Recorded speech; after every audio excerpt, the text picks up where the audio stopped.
This Brazil nut blackberry mini skillet buckle has a moist and tender brandy blackberry crumb inside a buttery Brazil nut crunch, and is scaled to fit a 4-inch cast iron skillet.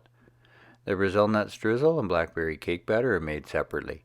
In a small bowl, mix 10 grams chopped Brazil nuts with 10 grams brown sugar, 10 grams flour, and 10 grams cold butter until crumbly. In another bowl, use a fork to mash 35 grams blackberries with 20 grams melted butter, 15 grams brown sugar, 5 grams brandy, and an egg yolk. Fold in the dry ingredients, 25 grams flour, an eighth of a teaspoon baking powder, an eighth of a teaspoon cinnamon, and a pinch of salt.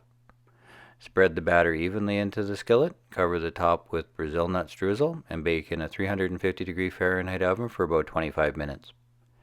The Brazil nut blackberry buckle is done when a toothpick test comes out clean. Let the buckle cool for at least 10 minutes before molding. Serve with a scoop of ice cream.